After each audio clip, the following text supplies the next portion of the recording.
yeah, today's session is about, as we are aware, it's about the product market fit. How to build products which are needed by your customers instead of assuming what exactly should be built, instead of making something, spending time in making something which takes a lot of time and energy and money investment from your side, which nobody wants to buy. uh, our our friend Ashutosh today is going to bust a lot of myths around finding the product market fit. So, a very warm welcome to you, Ashutosh. Thanks a lot for accepting the invitation. Just an informal introduction of Ashutosh. I wouldn't read his LinkedIn profile or any formal introduction page to do an introduction. All I want to say is that he's a super kind human being, and I'm so grateful to have a friend like him. I can declare this to the world. Really appreciate his human skills more than anything else. Ashutosh is somebody whom I define with one single word, which comes to my mind, and that is Wikipedia. So he's my go-to guy for anything. I'll ask Ashutosh, इस पे क्या कर रहा है यार? What is it that you think of this thing? He's like, यार ये सब है. He knows every damn policy, everything and anything which I can think of. This guy knows it already. So great to have a brother like you, Ashutosh. And thanks again for joining us today. And you know what exactly we are here to do today. You know the background of our audience today. So we'll request you to unmute yourself, and the podium is all yours. Over to you, Ashutosh. Thank you so much, sir, and ma'am, for the kind introduction. It's a pleasure to be amidst all of you this lovely afternoon.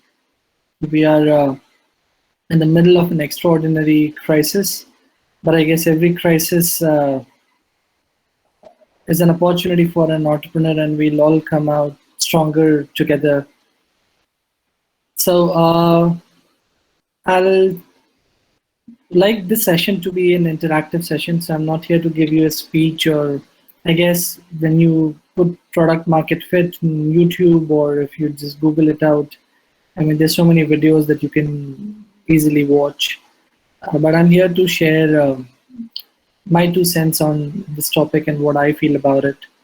And from the last decade, so long journey. And I might want to share my screen.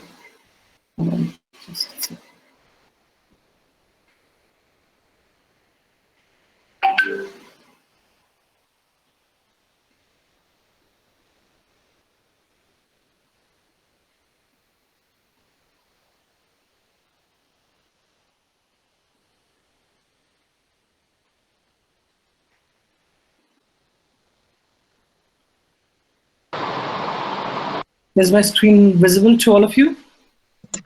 Yes. Thank you. Yes, the screen is visible.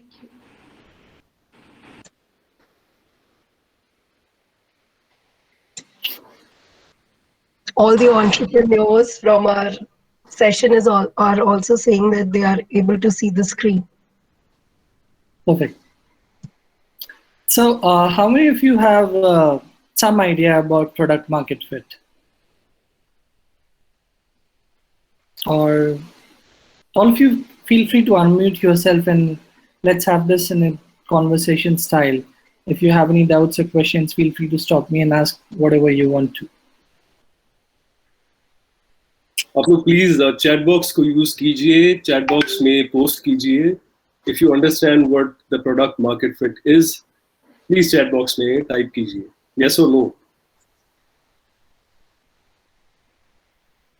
So before we go to the product market fit, let me walk you through customer problem fit and problem solution fit.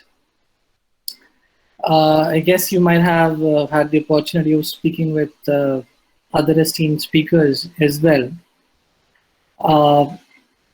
So many of you would know that possibly the first step towards building a startup is solving a problem, solving a burning problem that the customer wants you to solve and is probably ready to pay you for solving that problem. कितने लोगों को पता है कि startup बनाने का या शुरू करने का पहला स्टेप ही होता है कि आप एक ऐसी प्रॉब्लम को सॉल्व करें, एक बर्निंग प्रॉब्लम को सॉल्व करें जिसके लिए लोग पे करने के लिए तैयार हैं.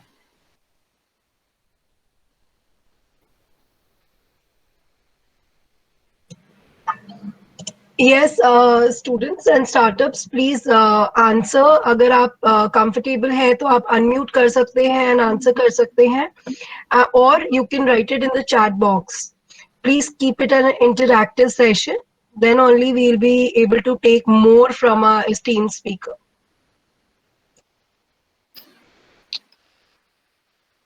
So there are comments dropping in. Tanushri, Okay. would you like to read them once? Yes. Yes. So Shreya says product market fit is what actually market is demanding. And other participants like Lavish says demand and supply. And few are answering that yes sir, we know about it, somewhat we know about it. So पहला step तो इसमें ये है to build something that the customer wants. There are numerous occasions where I have seen that because technocrats or innovators, they are in love with the technology or the piece of innovation they have developed so much. There are times they overlook कि customer को exactly चाहिए क्या है, and वो वही बनाते जाते हैं जो कि उनको बनाना पसंद है. How many of you have this problem at home? Mummy papa को जो खाने में अच्छा लगता है वही बाजार से लेके आते हैं एंड वही घर पे बनता है, आपकी पसंद को ध्यान में नहीं रखा जाता बहुत बार. Yes, कोई आंसर करेगा इस क्वेश्चन को? This is such a simple question. I think I do it most of the time. Okay. तो उनको तो पता है कि आपको, उन्हें तो पता है कि आपको खाने में क्या अच्छा लगता है, बट वो स्टिल वही चीजें क्यों नहीं लेके आते जो आपको अच्छा लगता है. So a lot of times, I mean, it's easy for us to overlook. Second, बहुत बार क्या होता है कि प्रोडक्ट हमें पसंद है, let's suppose, but for some reason accessibility, positioning या फिर ब्रांड का कोई इशू हो गया या कोई भी दूसरा रीजन हो गया जिसके कारण हम उसको नहीं खरीद पाते. So all of you know about this Tata Nano car, correct? And Tata Nano car, I guess many of you would know कि जब वो लॉन्च हुआ था तो it was billed as the world's cheapest car. दुनिया की सबसे सस्ती कार थी, 1,20,000 रुपए उसकी कीमत थी. And जब वो इतना अफोर्डेबल था, वाइडली अवेलेबल था, फिर भी that product could not be a success. तो क्या इश्यूज आ गए वहाँ पे? तो बहुत बार हमें ऐसा लगता है कि हमने प्रॉब्लम सॉल्व कर दी. प्रॉब्लम क्या है कि लोअर इनकम फैमिलीज के लिए 4 चक्के वाली गाड़ी चाहिए क्योंकि वो ज़्यादा अफोर्ड नहीं कर सकते, तो हमने उनको सस्ती कार देनी है एंड वो खरीद लेंगे. बट सस्ती कार देने के बाद भी लोगों ने नहीं खरीदा उसे, तो क्योंकि उसमें पोजिशनिंग और ब्रांडिंग के कुछ इश्यूज रह गए. तो लोगों की नीड वो सॉल्व कर रहे थे बट उसके बाद भी पूरा नहीं हुआ. तो कस्टमर प्रॉब्लम फिट भी था लेकिन प्रॉब्लम सोल्यूशन फिट नहीं था. एंड तीसरे स्टेज में आकर के we'll talk about the product market fit. Many companies, in fact a majority of companies we see and hear about on a daily basis in the startup ecosystem, they never achieve product market fit. And very few companies achieve product market fit and are able to maintain that and scale. बहुत सारे लोगों को product market fit में, I have a PowerPoint presentation, I can walk you through it. But सबसे पहले ये समझना ज़रूरी है कि हम product किसको कहते हैं, ठीक है? तो Domino's में क्या मिलता है खाने को? पिज्जा. And Pizza Hut में क्या मिलता है खाने को? पिज्जा. दोनों का प्रोडक्ट क्या है? पिज्जा. दोनों का प्रोडक्ट पिज्जा नहीं. Okay.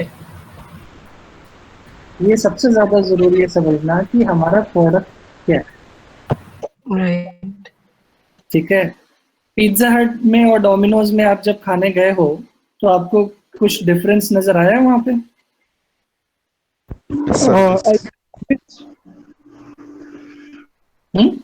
Service and quality of product. Might be service. आपने देखा है कि पिज्जा हट में बैठने के लिए सोफा देते हैं और डोमिनोज में एक लकड़ी की कुर्सी होती है? ये सर पिज्जा थोड़ा प्रीमियम फील देता है अपने कस्टमर्स को, आपने प्रीमियम रिच देखा है फील कि आता है. पिज्जा हट जिस मॉल में होता है वहाँ पार्किंग फैसिलिटी होती है, सब होता है. डोमिनोज किसी भी मोहल्ले की दुकान में खोल देते हैं. Domino's moreover focus on affordability and maximum quantity. आपको अगर फैमिली को लेके जाना हो या डेट पे जाना हो तो आप पिज्जा हट जाओगे या डोमिनोज जाओगे? Pizza Hut. लेकिन आपको अगर घर पे बुलाना हो तो आप कहाँ से बुलाओगे? Domino's. तो डोमिनोज का प्रोडक्ट क्या है? Delivery. Yeah, somebody has already written it in the chat box also, takeaways. Correct. So domino का प्रोडक्ट क्या है? डिलीवरी. एंड पिज्जा हट का प्रोडक्ट क्या है? Fine dining. Dine. दोनों क्या खिला रहे हैं आपको? पिज्जा खिला रहे हैं लेकिन सर्विस अलग है, प्रोडक्ट अलग लेकिन है. दोनों का प्रोडक्ट अलग है. बहुत से हमें ये लगता है कि हम जो ऑफर कर रहे हैं वही प्रोडक्ट है. But we need to look beyond and see कि हम एक्चुअली बेच क्या रहे हैं, हम ऑफर क्या कर रहे हैं, हम कौन सी प्रॉब्लम को सॉल्व कर रहे हैं, कौन सी नीड को फुलफिल कर रहे हैं. वो हमारा प्रोडक्ट है. आप समझ रहे हो? Yes.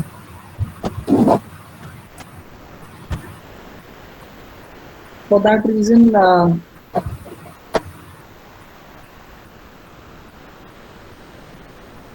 ऐसा और कोई एग्जांपल आपको समझ में आ रहा है? ओयो रूम्स का प्रोडक्ट क्या है? Sorry, sir. OYO rooms. OYO Quality service and affordable price. नहीं, बिल्कुल नहीं. अफोर्डेबल होटल तो आपको मेकमेट्रिक पे भी मिल जाएगा. Vishesh is answering budget rooms, hotel experience. No. Standardization. Standardization. Nearest room. No. Standardization is the answer. अगर आपको ओयो रूम्स का कमरा चंडीगढ़ में पसंद है तो आपको चेन्नई में भी पसंद आएगा, क्योंकि वो same pillow, same mattress, same bedsheet, same quality, same नाश्ता, same AC, same TV, same door mat, सब कुछ स्टैंडर्डाइज रहता है वहाँ पे. तो ऐसा बहुत ही रेयरली होगा कि आपको ओयो जयपुर का बहुत अच्छा लगा लेकिन ओयो मुंबई का अच्छा नहीं लगा. उनके सारे कमरे ऑलमोस्ट एक जैसे होते हैं अक्रॉस कैटेगरीज. तो वो क्या ऑफर कर रहे हैं? Standardisation.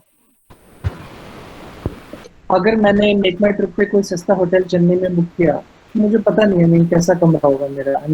Could be good, could be bad. But अगर मैंने ओयो बुक किया है और अगर मैं पहले ओयो में रह चुका हूँ तो I can imagine what can I expect there. आप समझ रहे हो? Yes, sir. यहाँ प्रोडक्ट क्या है? Standardization. स्टैंडर्डाइजेशन. इसी प्रोडक्ट पे फिर एक दूसरा स्टार्टअप आया जिसका नाम था गो मैकेनिक. उसने क्या किया? गैराजेस को स्टैंडर्डाइज कर दिया. कुछ लोग हैं, there are couple of startups जो हॉस्पिटल्स एंड क्लिनिक्स को स्टैंडर्डाइज कर रहे. तो सबका प्रोडक्ट क्या है यहाँ पे? स्टैंडर्डाइजेशन. प्रोडक्ट कमरा नहीं है या गैराज नहीं है. Okay? Okay, sir. Okay, sir. तीसरी जो इम्पोर्टेंट बात है यहाँ पे प्रोडक्ट और मार्केट की बात करने से पहले तो ये पता होना चाहिए कि हमारा मार्केट किधर है। बहुत सारे ऐसे प्रोडक्ट्स हैं जो इसलिए फेल हुए क्योंकि वो सही मार्केट में या सही चैनल में लॉन्च नहीं किए गए। बहुत सारे प्रोडक्ट ऐसे हैं जो डायरेक्टली कस्टमर को ऑफर करते तो ज़्यादा अच्छा होता, उनको मॉल्स में बेचने से नुकसान हो गया क्योंकि जब कभी आप ब्रिक एंड मोटार यानी कि मॉल्स में आप प्रोडक्ट लॉन्च करते हो तो आपको अराउंड 70% का मार्जिन रखना पड़ता है, एंड अगर आप ऑनलाइन चैनल्स के थ्रू डिस्ट्रीब्यूट करो तो 30 to 40% के मार्जिन पे काम हो जाता है। तो पहली बात तो यही जानना बहुत इंपॉर्टेंट है कि कौन सी चीज़ को मॉल में बेचा जाए, कौन सी चीज़ को ऑनलाइन बेचा जाए। अगर गलत चीज़ को गलत चैनल में बेच दिया तो हो सकता है रेवेन्यू आ जाए लेकिन मार्जिन्स नहीं बनेंगे, कभी प्रॉफिटेबिलिटी नहीं आएगी कभी। स्केल और प्रॉफिटेबिलिटी भी आ गई तो स्केलेबिलिटी नहीं आएगी और वो कभी कंपनी ग्रो नहीं कर पाएगी। एक बहुत ही अच्छा एग्जांपल है, कितने लोगों ने नाम सुना है अर्बन लैडर का। अर्बन लैडर फर्नीचर बेचता था। जैसे जैसे कंपनी बढ़ती गई वैसे वैसे उनके लॉसेस बढ़ते गए एंड एक दिन फिर वो बंद हो गए। ऐसी बहुत ही कंपनीज के बारे में आपने सुना होगा, स्टार्टअप्स जो कि बंद हो गए, जिनके पास प्रोडक्ट था, मार्केट में कुछ लोग खरीद भी रहे थे लेकिन प्रॉफिटेबिलिटी नहीं आई कभी। बहुत सारे ऐसे प्रोडक्ट हैं जो कस्टमर को डायरेक्टली दिए जाते हैं, बहुत सारे ऐसे प्रोडक्ट हैं जो कि अलग अलग चैनल्स के थ्रू कस्टमर तक पहुंचते हैं। कुछ B2C यानी बिजनेस टू कस्टमर डायरेक्टली जाता है, कुछ बिजनेस टू कस्टमर जाता है। There are few answers in the chat box. Sir, if you would Sure, like please. to, Any yes. questions? Yes, there are answers like you asked. So somebody saying Udaan and losses, Paisa Bazaar. So these are the answers from the participants. Okay. Yes. So we have to look at each of these cases, separately in a distinct way. And I like to answer any particular questions that you have with respect to your startup. उड़ान का business model एकदम अलग है, वो B2B category के लिए ही बना है. And in that category to be successful, you need scale. So, but there are instances जहाँ पे we have seen कि बहुत सिंपल मिस्टेक्स हो गई, यानी कि brick and mortar and online channel को चूज करने में। देयर हैव बीन केसेस जहाँ पे सक्सेस इसीलिए अचीव हुआ क्योंकि वो ऑनलाइन एंड ऑफलाइन का मिक्स करके बेच रहे थे, जिसको हम ओमनी चैनल कहते हैं। लेंसकार्ट का चश्मा आप ऑनलाइन भी खरीद सकते हो और दुकान में भी खरीद सकते हो, correct? Sir, hello. Yeah. Sir, what about the Big Bazaar thing? But like Big Bazaar was very successful at that time. But अब JioMart and Amazon के लिए इसमें issues चल रहे हैं, तो what about the Big Bazaar thing? Big बाजार में एक्चुअली प्रॉब्लम यह है कि उन्होंने बहुत जल्दी बहुत ज़्यादा एक्सपैंड कर लिया। बिग बाजार शुरू होने के बहुत बाद एक कंपनी है कि आई am not sure if you know, क्योंकि वो महाराष्ट्र में ज़्यादा है, डीमार्ट। एंड डीमार्ट में कस्टमर एक महीने में जितने पैसे खर्चता था और बिग बाजार में एक महीने में जितने पैसे खर्चता था, एंड द वॉल्यूम्स, डीमार्ट हमेशा ज़्यादा वॉल्यूम में डील करता था, ज़्यादा बेटर प्राइसिंग ऑफर करता था। एंड डीमार्ट बहुत ही लिमिटेड शहरों में, मुंबई में है, पुणे में है और 2-4 साउथ के बड़े शहरों में है। एंड उन्होंने उस पर फोकस किया, वहाँ अपनी सप्लाई चेन, लॉजिस्टिक्स वगैरह को स्ट्रॉन्ग किया। एंड बिग बाजार ने बैंक से बहुत जल्दी पैसा लिया, उनको इन्वेस्टर का पैसा उतना नहीं मिला, स्टॉक मार्केट से उतना पैसा नहीं मिला, तो उन्होंने बैंक से लोन लिया एंड बहुत ही aggressively all over India expand किया। हर सिटी से बराबर ऑर्डर या फिर सेम ऑर्डर वैल्यू नहीं मिल रहा, तो प्रॉफिटेबिलिटी हिट हुई। एंड इवेंचुअली जो कैपिटल पे रिटर्न मिलना था वो बहुत कम था कंपेयर टू डीमार्ट। डीमार्ट का रिटर्न हमेशा बिग बाजार से डबल या ट्रिपल होता था on the same money invested. अगर 100 रुपये लगाता था डीमार्ट तो उसको अपने कैपिटल पे बहुत आराम से मतलब 32-40% का मार्जिन मिल जाता था उसमें। आई मीन सिर्फ ग्रोसरी नहीं है, उसमें एपरल भी है, दुनिया भर की चीज़ें हैं। बट बिग बाजार कभी भी 5 to 10% से ऊपर प्रॉफिटेबिलिटी मेंटेन नहीं कर पाया। जितनी बड़ी कंपनी आप बनाओगे, जितना ज़्यादा स्टाफ आप हायर करोगे, आपके ऑपरेशनल एक्सपेंसेस ज़्यादा होंगे, फिर आपको सस्टेन करना मुश्किल जाता है। एंड ये सिर्फ बिग बाजार के साथ नहीं हुआ, ये फ्यूचर ग्रुप की बहुत सारी कंपनीज के साथ हुआ। सबसे पहले पैंटालून्स के साथ हुआ, तो पैंटालून्स को आदित्य बिरला ग्रुप ने एक्वायर किया। फिर उनको लगा कि तो बिग बाजार was an ambitious project. Mister Biyani wanted to have, or rather wanted to make a pan India retail chain, which did not work out well in his favor. बहुत सारे लोगों को पता नहीं है कि बिग बाजार के जैसा टाटा ग्रुप का भी एक टाटा स्टार बाजार होता है। एंड बट उन्होंने सारे शहरों में दिमाग नहीं लगाया अपना, वो बहुत ही लिमिटेड शहरों में चलाते हैं बिग बाजार जैसा स्टार बाजार। बहुत लार्ज फॉर्मेट के स्टोर्स हैं उनके, बट सेलेक्टेड ज्योग्राफीज में जहाँ प्रॉफिटेबिलिटी वर्कआउट होती है उनकी। Does this answer your question? Yes sir, thank you very much. तो बहुत सारे लोगों का ये भी मानना रहता है कि लेट्स सपोज अगर हमने चंडीगढ़ में कुछ लॉन्च किया, वहाँ चल रहा है, तो पंजाब के सारे सिटीज में फटाफट धड़ाधड़ एकदम एक्सपैंड करना है, 10 ब्रांचेस और हो जानी चाहिए। इन्वेस्टर का पैसा मिला है तो कहीं भी एक्सपैंड कर लो, कुछ भी कर लो। अब अगर हमारे को पैसे मिल गए हैं तो फटाफट 100 लोगों की टीम बना लो। पहले प्रोडक्ट मार्केट फिट हुआ ही नहीं और टीम पहले बन गई, ऑफिसेस पहले खुल गए, तो वो लाइबिलिटीज बढ़ती जाती हैं, फिर वो लॉन्ग टर्म में सस्टेन करना मुश्किल हो जाता है।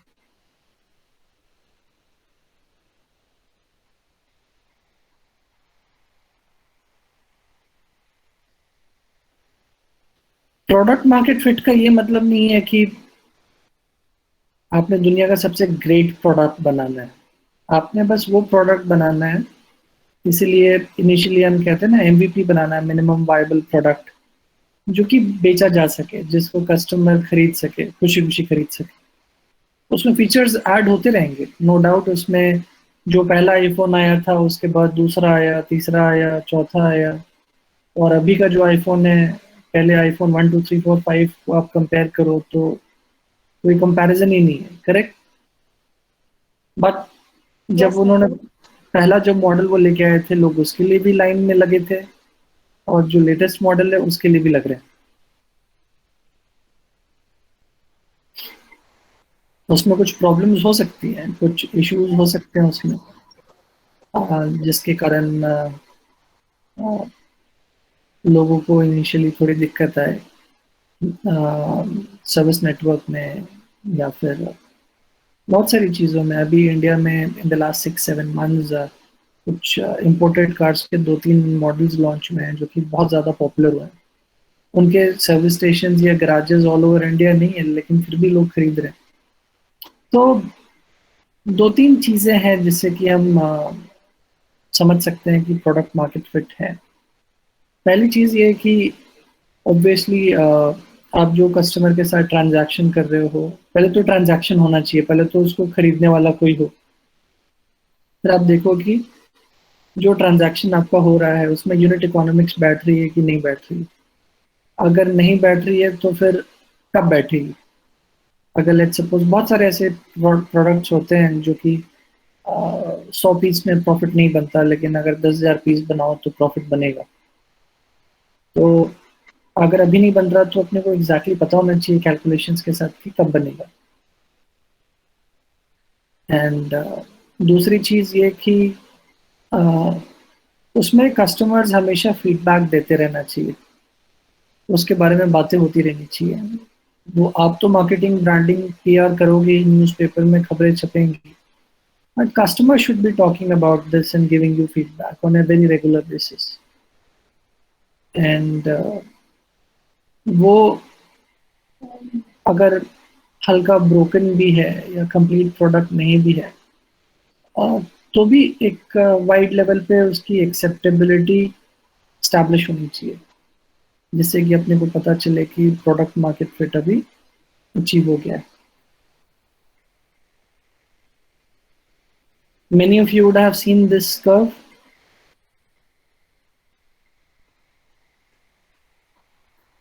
जो इकोनॉमिक्स बैकग्राउंड से हैं या इंजीनियरिंग बैकग्राउंड से भी हैं, इंजीनियरिंग इकोनॉमिक्स में भी पढ़ाया गया होगा ये। कोई भी प्रोडक्ट जब डेवलप होता है तो उसमें एक ग्रोथ, मैच्योरिटी एंड डिक्लाइन का कर्व होता है। And after an initial period product market fit सीधे लॉन्च पे नहीं पता चलता, लॉन्च के कुछ टाइम बाद पता चलता है। लेट्स सपोज कोई भी पर्टिकुलर प्रोडक्ट है, जब वो मार्केट में लॉन्च होता है तो आप इमीडिएट खरीद लेते हो या कुछ, लेट्स सपोज एक मूवी आज रिलीज हुई तो कितने लोग हैं जो फर्स्ट डे फर्स्ट शो देखने जाते हैं और कितने लोग हैं जो रिव्यूज पढ़ के जाते हैं?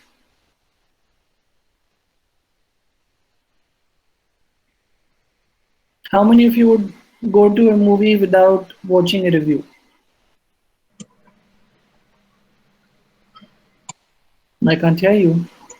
So there are chat after review. Some says watch reviews after review. So ज़्यादातर review और trailer देख के जाते हैं. So कुछ कह रहे can't say after review. ज़्यादातर we have people who go after review. तो मूवी हिट होगी या नहीं होगी ये फर्स्ट डे पता चलेगा या फोर्थ डे पता चलेगा?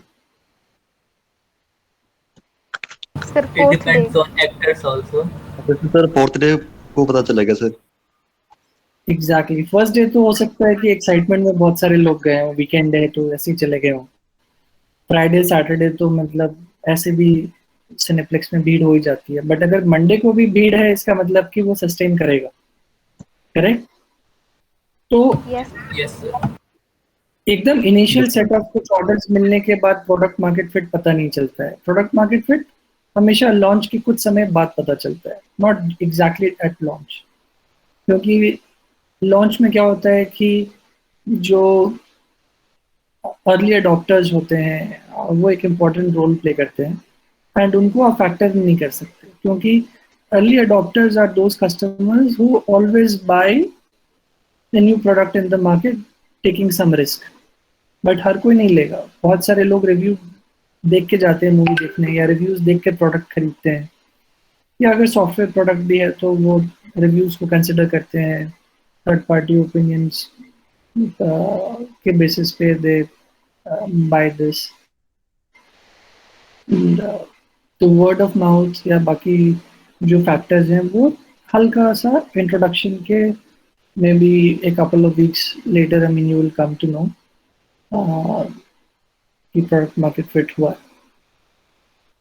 ये जानना क्यों ज़रूरी है प्रोडक्ट मार्केट फिट हुआ है? क्योंकि इनिशियली सारे स्टार्टअप्स की टीम छोटी होती है, फाउंडर्स खुद ही बहुत सारा काम कर रहे होते हैं।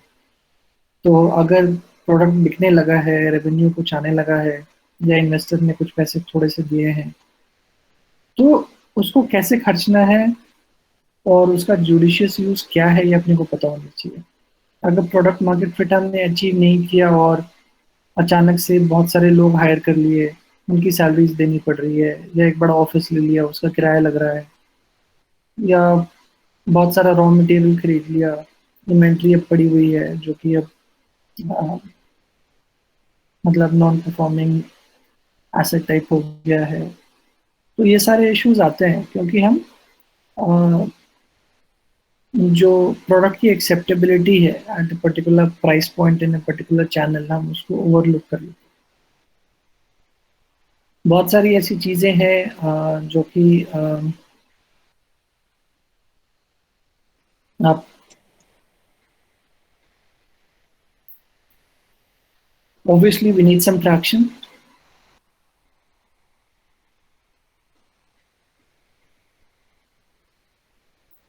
I am sure Vineet sir हैं यहाँ पे, तो उन्होंने आपको बताया ही होगा या बताएंगे आगे जाके कि जब आप अपना स्टार्टअप इन्वेस्टर्स के सामने आप प्रेजेंट करते हैं तो नो डाउट आप अपनी टेक्नोलॉजी के बारे में बात करेंगे, आप सोल्यूशन के बारे में बात करेंगे, बट इन्वेस्टर हमेशा अट्रैक्शन के बारे में पूछेगा। कितने लोग हैं, कितने लोग हर महीने साइन अप हो रहे हैं, कितने लोग हर महीने ड्रॉप आउट हो रहे हैं, कस्टमर का लाइफ टाइम वैल्यू क्या है, कॉस्ट ऑफ एक्विजिशन क्या है, चर्न क्या है, रेवेन्यू रेट क्या है, कैश फ्लो क्या है, monthly average user, daily average user क्या है, दोनों का रेशियो क्या है। तो बहुत सारी ऐसी चीज़ें हैं जो कि बहुत हंसी लगती है टेक्नोलॉजी, बट जब हम उसके ट्रैक्शन, जब उसके मेट्रिक्स में जाते हैं तो उसकी रियलिटी पता चलती है। एक ऐसा ही पर्टिकुलर प्रोडक्ट है जो कि इनिशियली लॉन्च हुआ था तो उसको काफ़ी अच्छा ट्रैक्शन मिला, और उसके बाद उसको फंडिंग भी मिली, एंड फिर वो सस्टेन नहीं कर पाया। उसमें जितने साइन अप हो रहे थे उससे ज़्यादा ड्रॉप आउट्स हो रहे थे, एंड वो प्रोडक्ट फिर चला नहीं, एंड फिर बंद हो गया। कितने लोगों ने हाइक यूज़ किया यहाँ पे, हाइक मैसेंजर?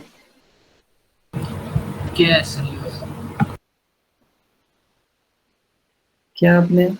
जो they got almost like $1 billion in funding and all, but उसके बाद भी वो सस्टेन नहीं हुआ। तो बहुत सारे ऐसे स्टार्टअप्स हैं। WeWork is one big example globally, तो उनको तो tens of billions of dollars available था कैपिटल में। एंड इससे एक बात तो पता चलती है कि पैसे से प्रॉब्लम सॉल्व नहीं होती है। अगर कस्टमर तैयार नहीं है उस प्राइस पॉइंट पे प्रोडक्ट लेने के लिए, या कस्टमर को वैल्यू नहीं दिख रहा है, तो फिर आपके पास कितनी भी बड़ी बैकिंग हो, कितने भी पैसे हो इन्वेस्टमेंट में, you will not be able to sustain for a very long time. Sir time लगता है कई बार, लेकिन हो जाता है एंड में। अभी जैसे रेड टेप है, रेड टेप था तो पहले भी, लेकिन अभी इसके ज्यादा मार्केट में अच्छी वैल्यू है। नहीं, red tape initially shoes category में था, इनफैक्ट शूज में ही नहीं, प्योर लेदर शूज कैटेगरी में था। अब तो उन्होंने टी शर्ट और अंडरवेयर सब बनाना शुरू कर दिया है। तो there is a obviously change in policy, and I would say it was considered to be लेकिन उन्होंने ड्रॉप आउट तो नहीं किया ना, मतलब वो सोच तो वो भी सकते थे कि नहीं हो रहा तो छोड़ दो इस बिजनेस को, साथ में उन्होंने ये भी स्टार्ट किया।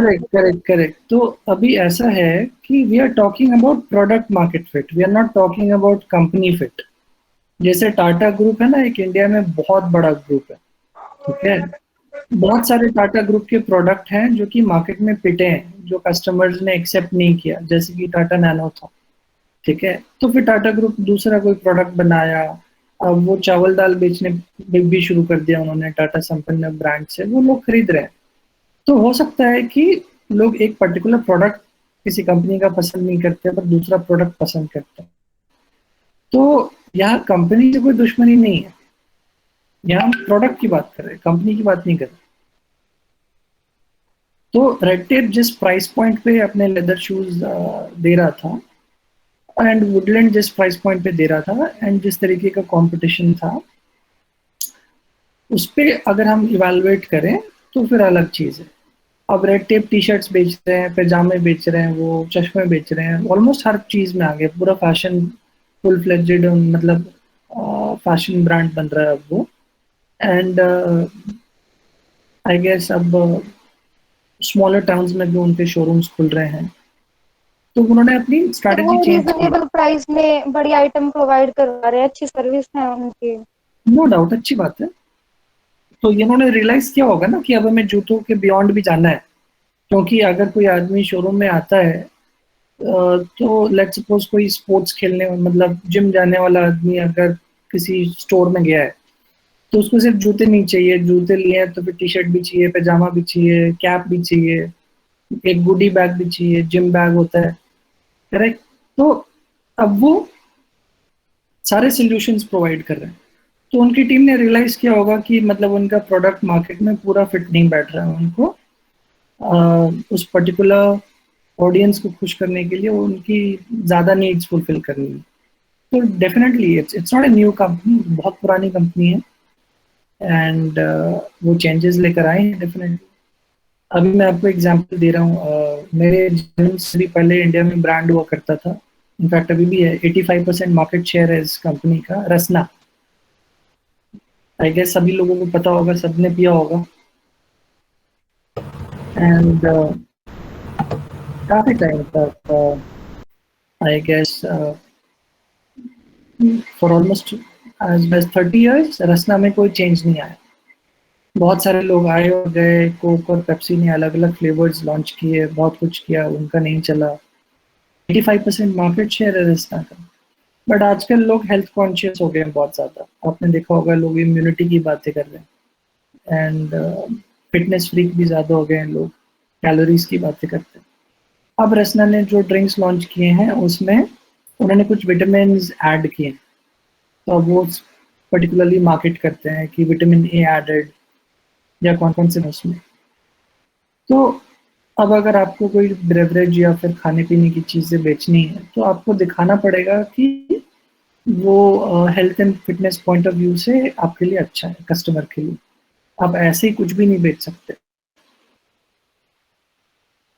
आपने नोटिस किया होगा, चाहे नमक हो, चाहे रिफाइंड ऑयल हो, चाहे केक एंड पेस्ट्री हो, चाहे कुकीज़ हो, हर कैटेगरी में कोई ना कोई हेल्थ एंड फिटनेस से रिलेटेड कुछ मैसेज जा रहा है वहाँ पे, क्योंकि कस्टमर की नीड है वो।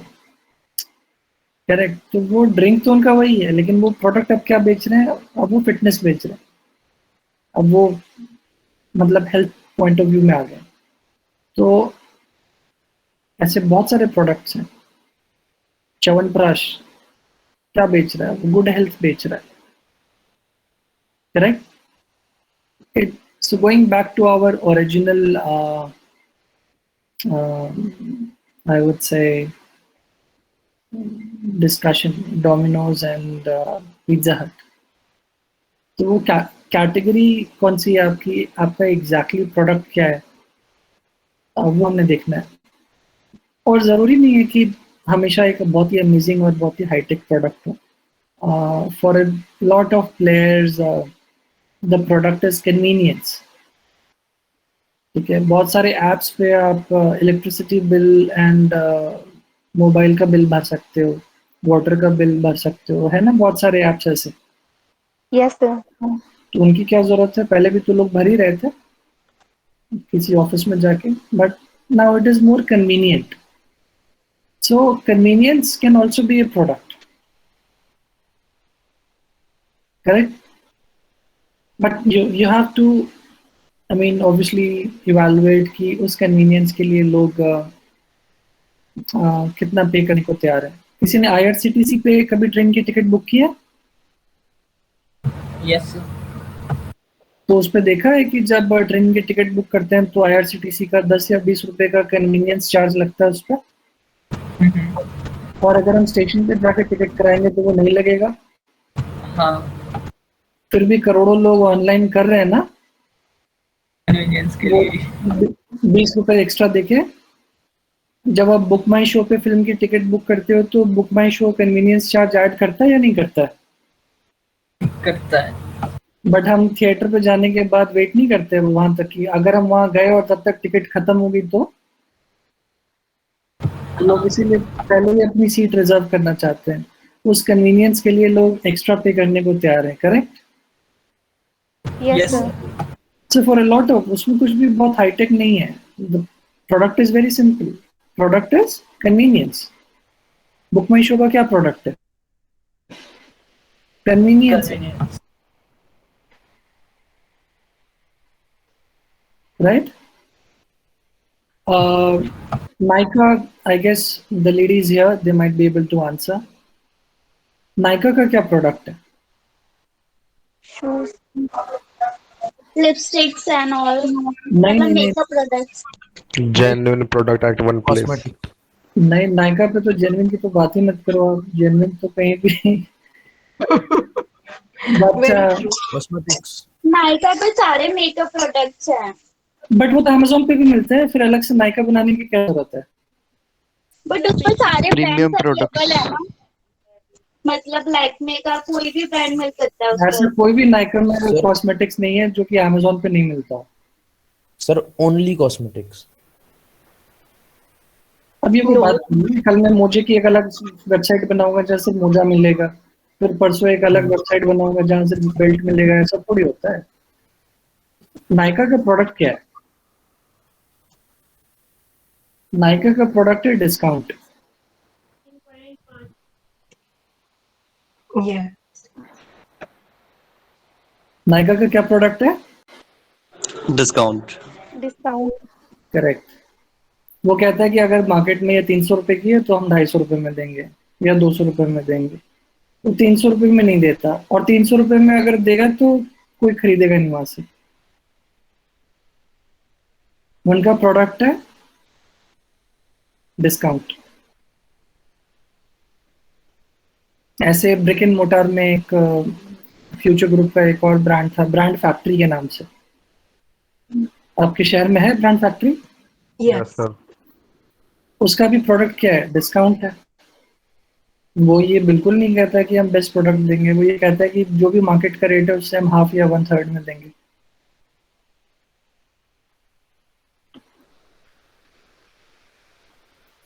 अमेजोन और फ्लिपकार्ट भी ऐसे ही लेकर आए थे पहले। फ्लिपकार्ट का प्रोडक्ट क्या था पता है आपको, जिसके कारण फ्लिपकार्ट सक्सेसफुल हुआ? शुरू में उन्होंने बुक्स सेल करी थी। वो इम्पोर्टेंट नहीं है, बुक सेल करी थी। Electronic items sir, electronic items. नहीं, delivery. Cash on delivery, bingo. Flipkart का प्रोडक्ट था कैश ऑन डिलीवरी, जो उस वक्त किसी और के पास नहीं था। And that was the reason for exponential growth of Flipkart over Amazon for a good 5 years. It got acquired, but Flipkart Amazon को आज भी in absolute number terms Flipkart Amazon से ज़्यादा रेवेन्यू करता है किसी भी बिग बिलियन सेल में या किसी भी क्वार्टर में। उसके पास कैश ऑन डिलीवरी प्रोडक्ट्स सबसे ज़्यादा है। Why that is important?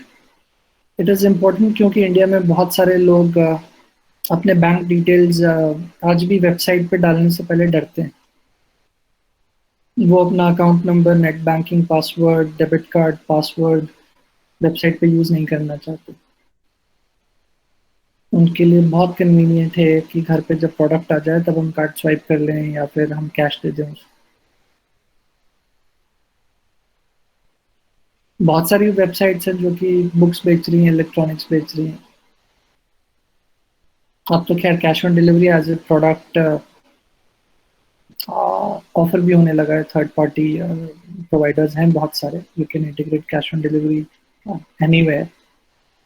But so आपको अब समझ में आ रहा है कि जो So there's product a question in the chat box. What is Vedantu's or Unacademy's product? Okay I think convenience. नहीं, so Unacademy currently is, I mean, after a couple of acquisitions, Unacademy अब तो बहुत सारे segments में है and audience categories को सर्व कर रहा है। बट Unacademy का जो फ्लैगशिप प्रोडक्ट है या जिसके कारण वो फेमस हुआ, that was UPSC coaching, civil services की। अब वो ऑब्वियसली कॉम्पिटिटिव एग्जाम्स में भी आ गए हैं, स्कूल्स कैटेगरी में भी आ रहे हैं, बट उनका मेन प्रोडक्ट यूपीएससी कोचिंग है। एंड बहुत सारे स्टूडेंट्स छोटे शहरों में मतलब यूपीएससी कोचिंग के लिए there are a couple of centres. Obviously Delhi is one of the major centres in North India. बहुत सारे लड़के लड़कियां नहीं आ सकते हैं यहाँ पे, बट उनको वो सेम लेक्चर उनके शहर में मोबाइल फ़ोन पे मिल रहा था। It was affordability and convenience, and a promise of, you know, better future after cracking the exam. So, and Vedantu के लिए जो काम करता है वो क्या काम करता है, I'll tell you. इंडिया में ऑल अराउंड द वर्ल्ड बहुत सारे ऑनलाइन लर्निंग मॉड्यूल्स हैं, ऑनलाइन लर्निंग के आई वुड से कोर्सेज हैं, एंड उसमें खान एकेडमी भी है जो कि फ्री है, बट फिर भी वो उतना लोग यूज़ नहीं करते, एंड वेदांतु ज़्यादा चलता है. सर बायजूस भी है. बायजूस भी है. वो ज़्यादा इसलिए चलता है क्योंकि उन लोगों ने जो अपना सिलेबस है, जो अपना करिकुलम है, वो इंडिया के स्कूल्स के घटिया सिलेबस के हिसाब से अडॉप्ट करके रखा है. तो उसमें क्लास 1 CBSE 2, 3, 4, 5, 6, 7, 8, तो उसमें जो भी कंटेंट इनिशियली बनाया गया वो स्कूल के सिलेबस के हिसाब से बनाया गया. और पेरेंट्स को क्या चाहिए कि बच्चे का सिलेबस कवर हो जाए, वाइल वो सिलेबस किसी काम का नहीं है.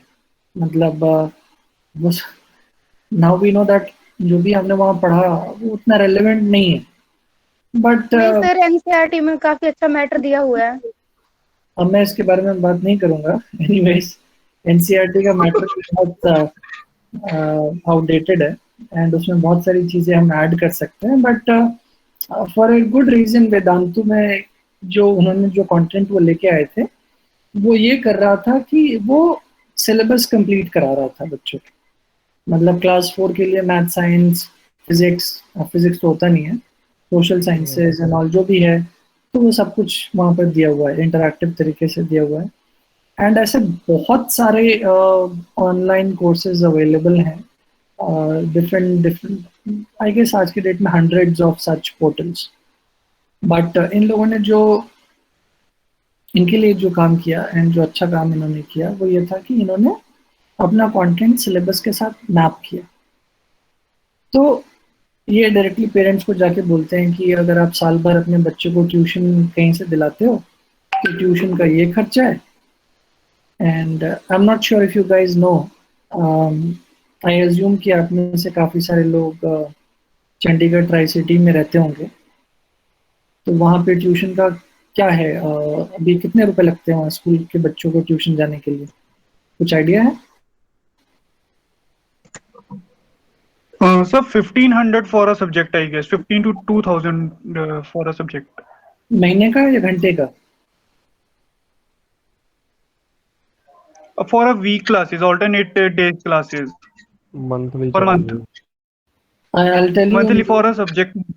It depends also according to the if you are teaching, जैसे कुछ लोग लिख रहे हैं कि जैसे अगर आप होम ट्यूशंस या पर्सनल ट्यूशंस लेते हैं तो it also ranges from 6,000 to 10,000 per month. 6,000 to 10,000 per month, correct.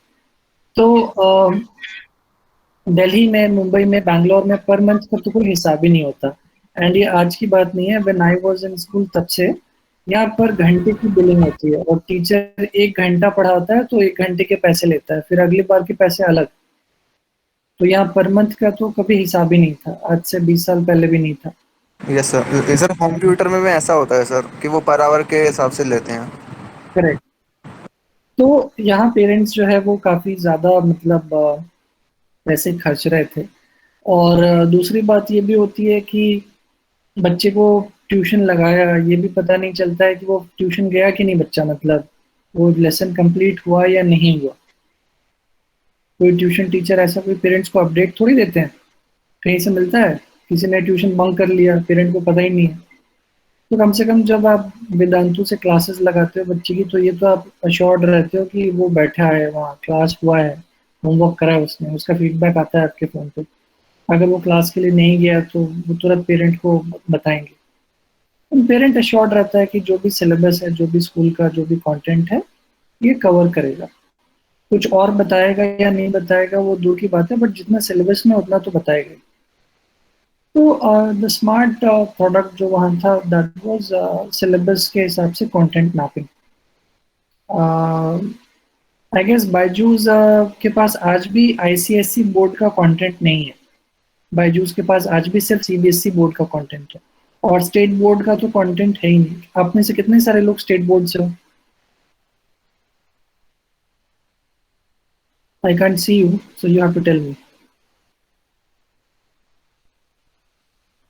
कोई है यहाँ पे पंजाब बोर्ड, हरियाणा बोर्ड से? Yes, sir, there are answers.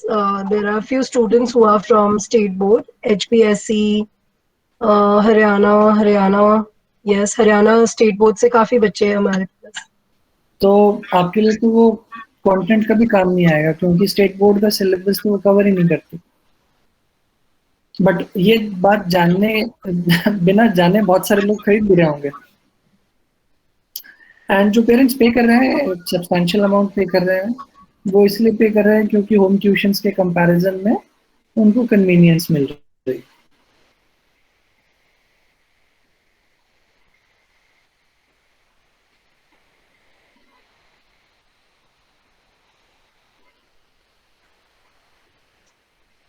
Sir HBSE और सीबीएसई का सिलेबस तो सेम है, लेकिन एग्जाम लेवल का थोड़ा सा फर्क आता है। सीबीएसई का थोड़ा सा हाई लेवल का एग्जाम है और एचबीएसई का इतना ज्यादा मैं ऐसी बात नहीं, सीबीएसई आईसीएसई कौन इजी है क्या डिफिकल्ट है उसके डिटेल में मैं नहीं जाऊंगा। सर एचबीएसई और सीबीएसई की बात कर रही हूँ मैं। किसकी? Haryana? Yes sir, Haryana board का और सीबीएसई का तो सिलेबस सेम है सर। पेपर के लेवल में डिफरेंस है थोड़ा सा, सीबीएसई का थोड़ा हाई लेवल का आता है और हरियाणा बोर्ड का नहीं आता, उसका नॉर्मल पेपर होता है। करेक्ट। अब मैं उसके डिटेल में नहीं जाऊंगा। तो अभी इंडिया में बहुत सारे ऐसे एजुकेशन स्टार्टअप्स हैं। कुछ स्टार्टअप्स ऐसे हैं जो कहते हैं कि हम आपका स्कूल का सिलेबस कंप्लीट करा देंगे, ठीक है। कुछ स्टार्टअप्स ऐसे हैं जो कहते हैं कि स्कूल के सिलेबस से कुछ नहीं होता, आपको कुछ अलग भी सीखना चाहिए। लेट्स सपोज आपको English and communication, writing skills आप कौन सिखाएंगे। कुछ ऐसे स्टार्टअप्स हैं, एक बहुत ही सक्सेसफुल स्टार्टअप था उसमें जिसका नाम है mastery.com, व्हाइट हैट जूनियर है सर। फिर व्हाइट हैट जूनियर है, वो कहता है कि हम सिलेबस तो नहीं पढ़ा रहे हैं, हम सिलेबस से बहुत ज़्यादा एडवांस चीज़ आपको पढ़ा रहे हैं, हम आपके बच्चे को कोडिंग सिखा देंगे। फिर इन सारे स्टार्टअप्स को एक कैटेगरी में हम डाल सकते हैं जिसको हम कहते हैं 21st सेंचुरी स्किल्स। एंड कुछ ऐसे स्टार्टअप्स हैं जो कि सिलेबस कवर करते हैं। फिर कुछ ऐसे स्टार्टअप्स हैं जो कि कॉम्पिटिटिव एग्जाम्स में आपकी मदद करेंगे।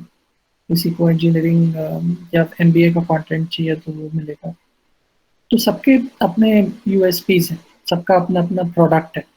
वैसे दे रहे हैं सबके सभी ऑनलाइन कंटेंट, बट सबका प्रोडक्ट ऑनलाइन कंटेंट नहीं है। तो बायजूस का प्रोडक्ट क्या है यहाँ पे स्कूल के लिए? CBSE syllabus. समझ रहे हो बात? Yes sir. बहुत बार स्टार्टअप को भी खुद को इनिशियली जब वो बना रहे होते हैं तो कंफ्यूजन होता है कि हमारा प्रोडक्ट क्या है। इनफैक्ट बायजूस की टीम के लिए तो कंटेंट बनाने में ज़्यादा उनको परेशानी नहीं आई होगी क्योंकि उनको बस करना कुछ नहीं था, सीबीएसई की गाइडलाइंस देखनी थी।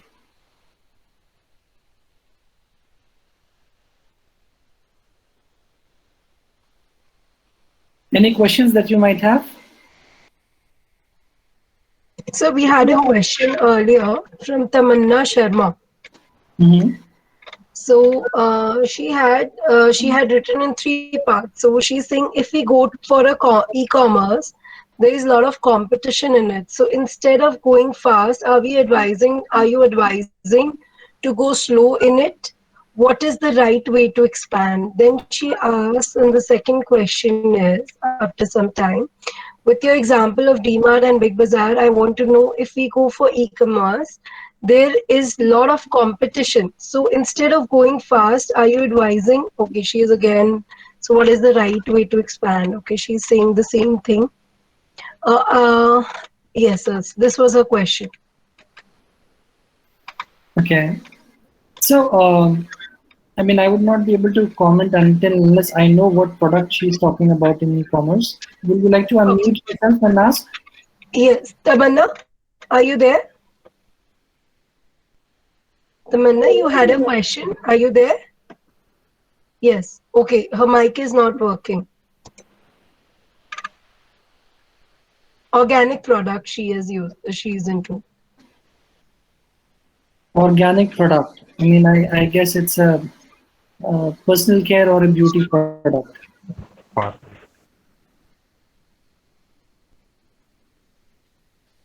Tamanna, could you reply to that? Okay, food, personal care, yes. Food and personal care. So, I mean, the only thing that I'll advise against growing very fast is, if you can grow fast without adding a lot of, fixed costs every month. I mean, which you call operational expenditure. If you can quickly produce and quickly release your product in the market, so definitely you can expand. It's very important for you to have a loyal customer fan base. Okay, in your category, it is important to have repeat customers than have new customers. Let's suppose आपके 100 customer है और 100 में से आपने इस महीने 100 को product बेचा और अगले महीने किसी ने नहीं खरीदा, रिपीट एक भी ऑर्डर नहीं आया, और अगले महीने भी आपने 100 नए कस्टमर को ढूंढा और उनको प्रोडक्ट बेचा, फिर उन्होंने भी थर्ड मंथ में कभी दोबारा आपके पास वो नहीं आए, फिर लेकिन आपकी मार्केटिंग अच्छी है, आपको डिजिटल मार्केटिंग आता है, या आपने कहीं प्रमोशन एजेंसी को कहीं हायर किया या कुछ किया, तो आपकी ब्रांडिंग अच्छी हो गई, तो फिर तीसरे महीने आपको फिर 100 लोग मिले, आपने फिर 100 लोगों को प्रोडक्ट बेचा, बट किसी को प्रोडक्ट अच्छा नहीं लगा और दोबारा रिपीट ऑर्डर किसी ने नहीं दिया। आपको एक्सपैंड करना है या नहीं करना है, ये इसका आंसर तब मिलेगा जब आप देखोगे कि आपको हर महीने रिपीट ऑर्डर्स कितने मिल रहे हैं, कितने कस्टमर्स हैं जो रिपीट आ रहे हैं। अगर आपका चर्न बहुत ज़्यादा है, मतलब कस्टमर्स अगर लौट के वापस नहीं आ रहे हैं और हर बार अगर नए कस्टमर्स ढूंढ के आप बेच रहे हो, तो आप ऑनलाइन बेचो या ऑफलाइन बेचो, आपको थोड़ा अभी वेट करना चाहिए। तुरंत बहुत सारे पैसे बर्न करके एक्सपैंड नहीं करना चाहिए। आप इस प्रॉब्लम को पहले सॉल्व कीजिए कि वो कस्टमर दोबारा लौट के क्यों नहीं आ रहा। आई am not aware about your business and statistics, तो आई कांट कमेंट, बट आपके बिजनेस में ये बहुत इंपॉर्टेंट है कि अगर हमारे 100 कस्टमर्स हैं तो कम से कम 50 कस्टमर अगले महीने दोबारा ऑर्डर दें। ये नहीं कि अगले महीने हम एक नए कस्टमर सेट को ढूंढने निकले। ऑब्वियसली नए कस्टमर्स ऐड होते जाएंगे, बट लॉयल कस्टमर बेस एक होना बहुत जरूरी है। Does this answer your question?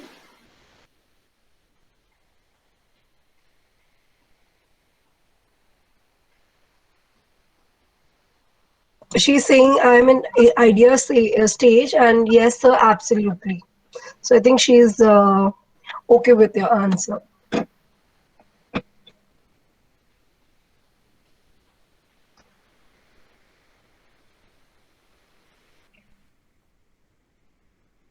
Hello. Yes, Deepak. I have a question, sir. मैंने पहले स्टार्ट किया था green Apple grocery. I can hear you. There's background noise there. Just a minute.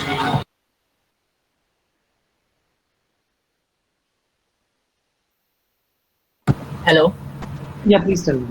अब ठीक है सर आवाज? Yeah, please.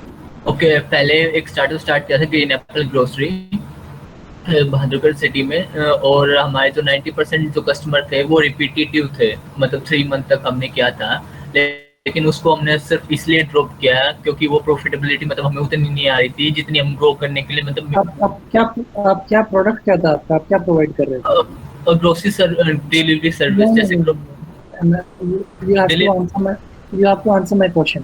आपका product grocery था या आपका प्रोडक्ट डिलीवरी था? डिलीवरी। करेक्ट। और वो प्रॉफिटेबिलिटी हमें नहीं मिल रही थी जो हमें एक्सपेंड करने या सस्टेन करने के लिए चाहिए, लेकिन हमारे पर डिलीवरी कॉस्ट कितना आ रहा था? Around 10 to 20।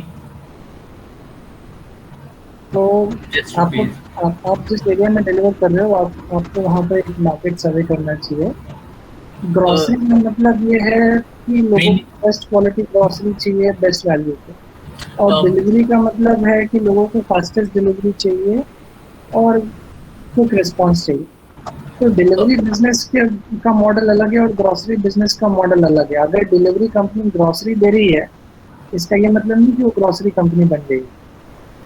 Like main problem इसमें थी कि जहाँ से हम ग्रोसरी लेते थे, मतलब जो उनके प्राइसेस थे वो एज कम्पेयर टू ग्रोफर्स और अमेजोन, वो उनके थोड़े हाई थे।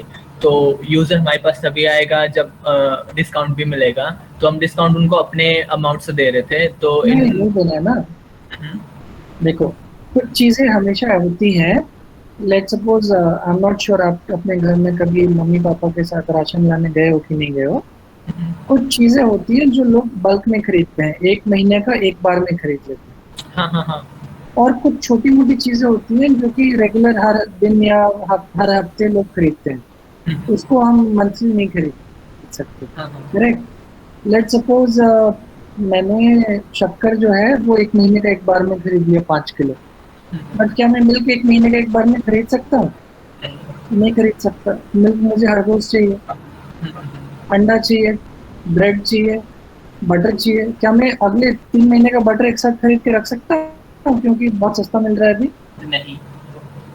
तो आपने पहले ग्रोसरी की सारी कैटेगरीज पे फोकस करने के बजाय आपने उन कैटेगरीज पे फोकस करना चाहिए जो बल्क में नहीं खरीद सकते। आप समझ रहे हो मेरी बात? मान लो कि ब्रेड बहुत सस्ता मिल रहा है आज मार्केट में, तो कोई ऐसा आदमी होगा जो एक महीने का ब्रेड एक बार में खरीद लेगा? कुछ कस्टमर पता है हमारे ऐसे थे, लाइक हमने एक बार गलती से प्राइस गलत डाल दिया था। ऑनियंस का प्राइस चल रहा था मार्केट में 55 और हमने गलती से 25 कर दिया। तो सिर्फ कुछ कस्टमर को हमने नोटिस किया था, वो वेबसाइट पे सिर्फ ये चेक करने आते थे कि ऑनियंस का प्राइस क्या है। तो मतलब ये भी मैटर करता है। ऐसे कस्टमर्स को आपने अभी सर्व नहीं करना। आपने क्या बोला? आपको प्रोडक्ट डिलीवरी है। मतलब अगर आपका प्रोडक्ट डिलीवरी है तो आप ग्रोसरी के प्राइस में, आप प्राइस के कंपटीशन में मत जाओ। ठीक है? अगर मेरे घर में एक छोटा बच्चा है तो मैं आपको 10 रुपए ज्यादा दूंगा, लेकिन आप आधे घंटे में अभी दूध पहुंचाओगे तो बताओ। डिलीवरी सर्विस तो सेम देते हैं, अराउंड 1 to 2 आवर्स में ऑर्डर करने के बाद आपको सामान मिल जाएगा। तो फिगर दिस आउट, आपका प्रोडक्ट डिलीवरी है या आपका प्रोडक्ट ग्रोसरी है? और अगर आपका प्रोडक्ट ग्रोसरी है तो आप बल्क आइटम्स में डील मत करो जो आदमी एक बार में एक महीने का खरीदता है। ग्रोसरी में भी कुछ ऐसे आइटम्स होते हैं जो कि छोटे मोटे आइटम्स होते हैं, लोग भूल जाते हैं या फ्रीक्वेंटली खरीदते रहते हैं। आप समझ रहे हो मेरी बात? यस। तो आपको ये देखना चाहिए कि आप मिल्क बास्केट का मॉडल स्टडी करो। ठीक है? आपने मिल्क बास्केट कभी यूज किया है? नहीं सर। तो ग्रोफर्स है, बिग बास्केट है, ये दो बड़े बड़े ग्रोसरी एप्स हैं। करेक्ट? उसके अलावा दिल्ली में एक ऐप चलता है मिल्क बास्केट, और मिल्क बास्केट में कोई भी आदमी, अगर मुझे महीने भर का राशन खरीदना होता है एक बार में, तो मैं ग्रोफर से लेता हूँ। लेकिन हर कुछ तो मुझे याद नहीं रहेगा ना, कुछ तो ऐसी चीजें होंगी जो कि मैं भूल गया हूँ। हो सकता है ना कि जो आइटम मैं भूल जाता हूँ वो फिर मैं दोबारा ग्रोफर से नहीं लेता। जो आइटम मैं भूल जाता हूँ उसके लिए मैं मिल्क बास्केट पे जाता हूँ। तो I request you download milk basket app and देखो कि उनके फोकस कैटेगरीज और प्रोडक्ट्स क्या क्या है। आपको सारी कैटेगरीज में डील करने की जरूरत नहीं है। आप उन प्रोडक्ट्स पे फोकस करो लोग जो भूल जाते हैं या जिसको बल्क में खरीदना पॉसिबल नहीं है। क्योंकि आपका प्रोडक्ट है डिलीवरी। ठीक है? आपका प्रोडक्ट ग्रोसरी नहीं है। Okay sir. Please, anyone else? So there is a question. Vikram Singh says, "So Urban Ladder failed, but IKEA is playing well in same industry. Why?" Urban Ladder failed, but IKEA is growing in the same industry. Okay. IKEA का product क्या है, पहले तो ये बताओ मुझे। Discount. Standard furniture. So finishing, मतलब best quality, I think quality. नहीं, IKEA क्या सोल्यूशन देता है?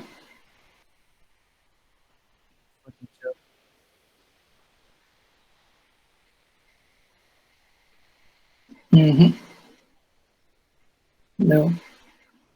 Customized furniture.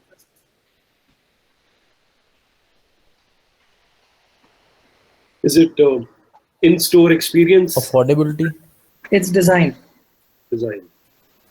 Yes, I wrote that. And a lot of people in India and a lot of people around the world, होता ये है कि जब हम घर बनाते हैं तो सही तरीका तो ये है कि हमारे पास अपना एक आर्किटेक्ट हो और एक इंटीरियर डिज़ाइनर हो जो कि हमारे घर को डिज़ाइन करे, एंड इंटीरियर डिज़ाइनर और आर्किटेक्ट की सलाह से हम घर को सजाते हैं और सजाने का सामान लेके आते हैं। But typically lower income group और मिडिल इनकम ग्रुप में लोगों के पास पैसा अगर होता भी है अपर मिडिल इनकम ग्रुप में, तो वो मकान खुद से बना लेते हैं और कोई पर्सनल इंटीरियर डिज़ाइनर या कंसल्टेंट हायर नहीं करते हैं। फिर उनको जो वो मॉल में जाते हैं या वो बाज़ार में जाते हैं, उनको जो अच्छा लग गया, ये डाइनिंग टेबल बहुत अच्छा लग रहा है वो लेके आ गए, सोफ़ा बहुत अच्छा लग गया ये लेके आ गए, किचन में ये आइटम अच्छा लग गया वो लेके आ गए, एंड एक आइटम का दूसरे आइटम के साथ वो डिज़ाइन स्टोरी और जो डिज़ाइन फिलॉसफी है वो नहीं बनता। आपने देखा होगा कि बेड प्लाई का है और सोफ़ा जो है वो लकड़ी का है और टेबल कांच का है, मतलब जो मन में आया खरीद लिया। तो IKEA ऑब्वियसली IKEA के जो ज़्यादातर प्रोडक्ट्स हैं वो मशीन मेड है। मशीन मेड है तो उसका फ़ायदा ये होता है कि जो ह्यूमन लेबर का जो कॉस्ट है फर्नीचर बनाने का वो कम जाता है, तो उसके प्रोडक्ट्स अफोर्डेबल होते हैं। ऑब्वियसली अगर कोई कारपेंटर अगर 10 दिन लगा के कोई चेयर बनाएगा और अगर कोई मशीन बनाएगी आधे घंटे में, तो मशीन का लेबर कॉस्ट कम होगा। तो IKEA का प्रोडक्ट अफोर्डेबल तो होता है हमेशा, बट जो ज़्यादा इम्पोर्टेंट चीज़ है यहाँ पे जो IKEA आपको देता है वो है डिज़ाइन। आपको डिज़ाइनर हायर नहीं करना पड़ता अलग से, और आप वहाँ जाके वो कहते हैं शॉप द लुक, आप पूरा का पूरा कमरा एक साथ खरीद सकते हो। तो जब आप IKEA जाते हो तो सिर्फ आप अलमारी नहीं खरीदते, अलमारी, बेड, टेबल, लैम्प और कारपेट और डोरमैट कॉम्बो में आपको सब मिल जाता है, वो डिज़ाइन करके भी देते हैं और फिर उनकी टीम घर में आके उसको फिट करके भी जाती है। तो अब इतनी सारी सर्विसेज जो हैं वो पेपर फ्राई या अर्बन क्लैप वाले नहीं देते। लिव स्पेस देता है, बट लिव स्पेस का जो टर्न अराउंड टाइम है, लिव स्पेस को अगर मैं आज ऑर्डर दूंगा तो लिव स्पेस 45 डेज के बाद मेरे घर में आके इंस्टॉल करेगा। IKEA चूँकि मशीन मेड फर्नीचर है, उनके पास इन्वेंट्री बहुत ज़्यादा होती है, तो हो सकता है आज ऑर्डर दूंगा मैं, कल सुबह मेरे आके घर आके फिट करके चले जाए। तो IKEA में मुझे डिज़ाइन मिलता है। ऐसा होता है कि लोग कभी कभार एक लैंप या एक बल्ब खरीदने के लिए भी IKEA चले जाते हैं, बट टिपिकली IKEA का कस्टमर वो है जो पूरे घर का सामान एक बार में लेता है। मतलब अगर किसी ने नया अपार्टमेंट खरीदा है तो वो 2, 4, 5, 10 लाख रुपए का सामान एक साथ ही जाता है IKEA से ले लेता है। That is their bulk main business. Ashutosh, I think you left us with great food for thought. In fact, सबके लिए ही ये important है। आप सब लोग retrospectively अगर देखें, you need to think over one thing. What exactly is your product? Think over it. है ना? सबके लिए exercise है आज. Think about it from a different perspective. What is your product? So Ashutosh, any last actionable tips that you want to share with us, which can define how exactly one should test his or her product in the market and realize there is a demand for this. There is a demand for what I'm making. When exactly does that begin, first of all? क्या product बनाने के बाद validation start होती है या उससे पहले start होती है? नहीं, उसके बहुत पहले शुरू हो जाती है. In fact it will be great if you can have your customers or early adopters as partners in the journey and see whether they are willing to provide you a feedback on the MVP. अगर customers आपके बारे में बात कर रहे हैं ना, या बात करना शुरू कर दिया है, या अगर आपको feedback देने के लिए तैयार है, तो that's a great sign. That's a great sign that you're building something valuable. And आज के दौर में लोगों के पास समय बहुत कम है, सलाह ऐसे ही कोई किसी को नहीं देता. अगर एक कस्टमर ने आपका फीडबैक फॉर्म साइन अप किया है, या आपको फीडबैक दिया है, या वर्ड ऑफ माउथ से और कहीं रेकमेंड किया है, या सोशल मीडिया में आपके बारे में लिखा है, पेड पीआर की बात नहीं कर रहा मैं, but if your customers are talking about you and if they are willing to talk to you, that's a great sign of product market fit. Okay, so a follow-on question would be something that somebody asked yesterday, I think. यार validation actually हो कैसे?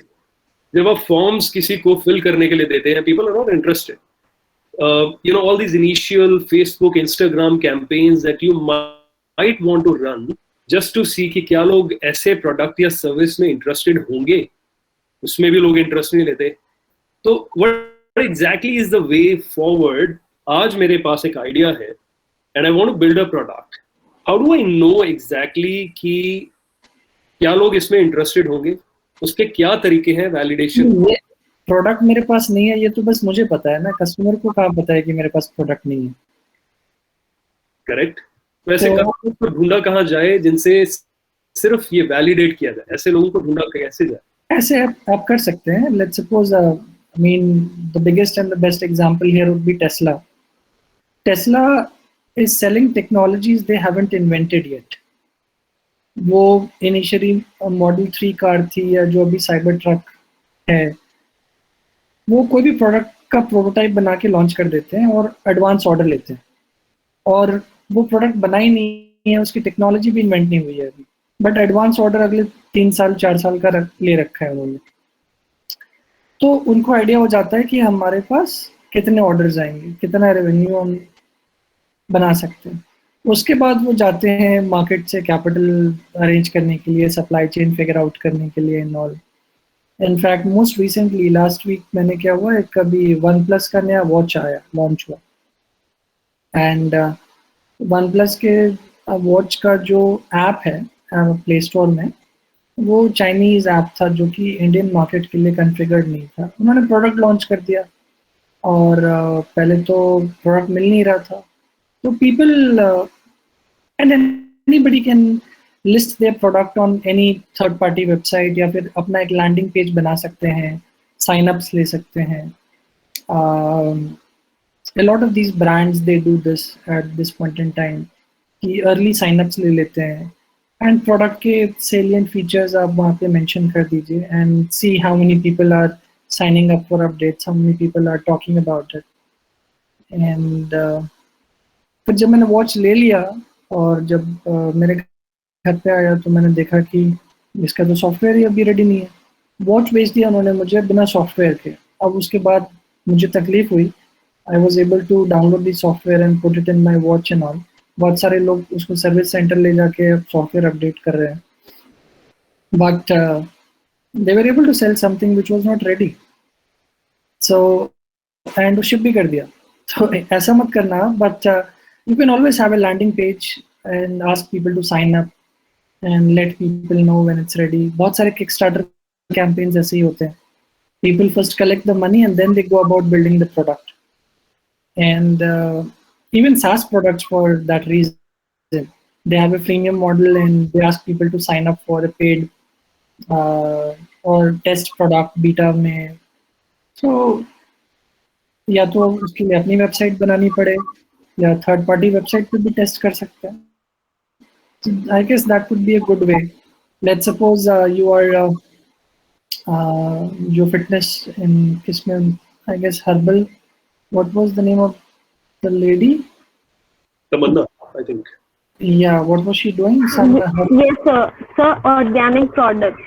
organic product. So you can see, I mean, you can have a Facebook page and वहाँ पर आप अपना WhatsApp business का chatbot आप integrate कर दो and आप देखो कि I mean content marketing के through आप देखो how many people are interacting with your page and your chatbot and you can start answering questions about the benefits that your product might offer and लोगों से बोलो कि आप this product is getting launched in June.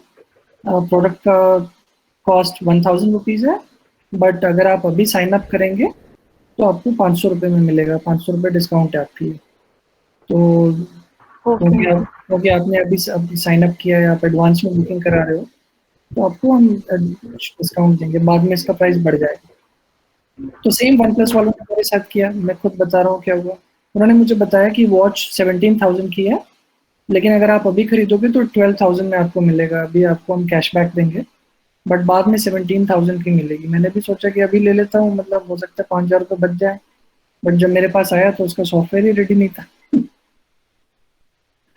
So forget about you know layman I mean I also fall in these traps and I'm an early adopter and a risk taker कोई भी नया product launch होता है मैं ले लेता हूँ तो बहुत सारे लोग होते हैं अर्ली अडॉप्टर जो कि मतलब वो अर्ली अडॉप्टर्स को ही ढूंढना है हमें अर्ली अडॉप्टर्स को ढूंढना है एंड ज्यादा इंपॉर्टेंट है अर्ली अडॉप्टर से फीडबैक लेना करेक्ट अगर वो पे भी कर रहे हैं साथ में that's like icing on the top पे कर रहे हो तो अच्छी बात है बट अगर पे किया और फीडबैक नहीं दिया तो तकलीफ है फीडबैक बहुत इंपॉर्टेंट है correct But how to get these early adopters? We should run ads or just talk in the Facebook groups.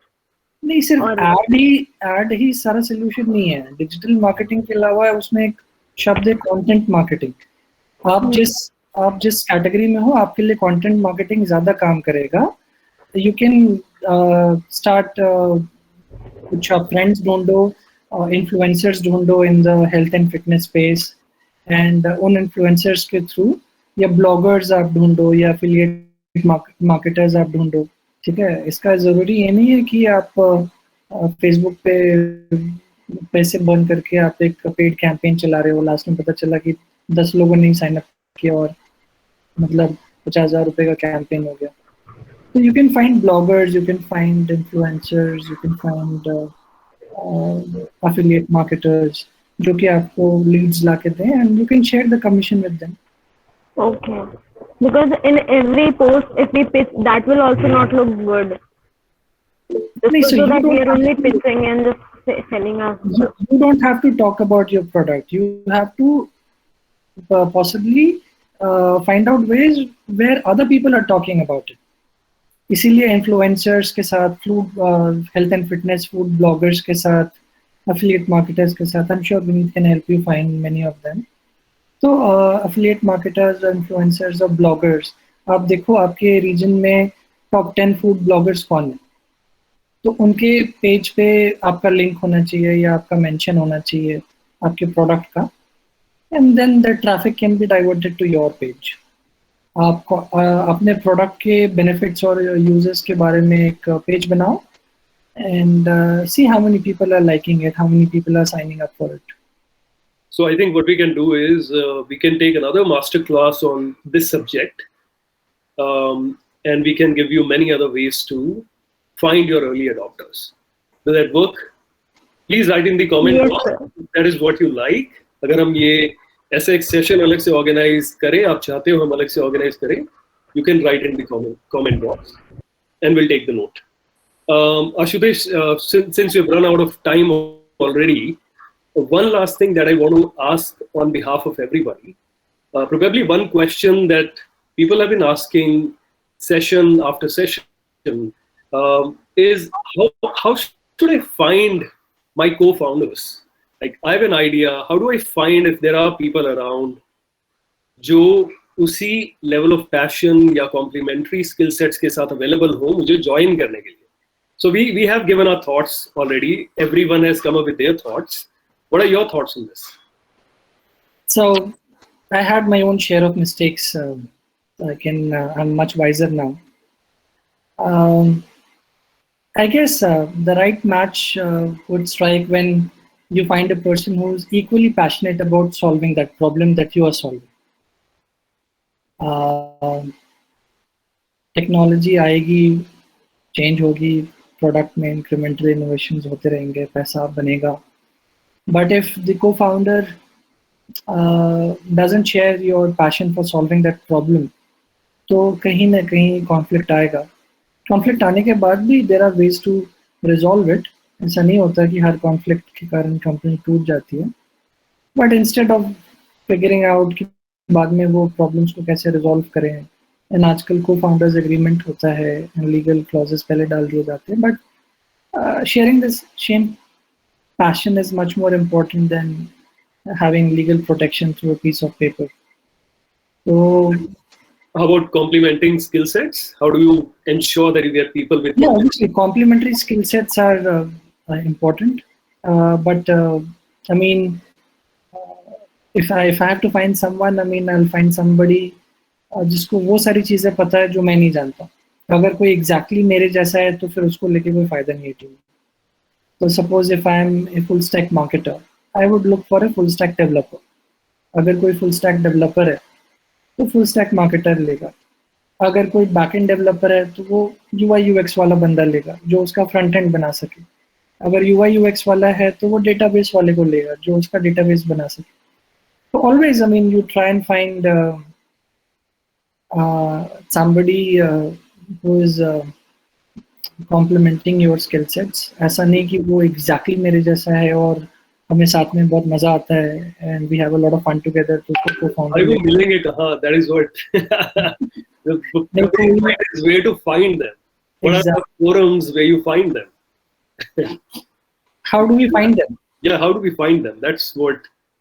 So बहुत सारे लोगों को co-founders या तो अपने स्कूल कॉलेज के दोस्तों में मिल जाते हैं, या फिर a good way is to attend a lot of hackathons and boot camps, and there you will meet a lot of interesting people.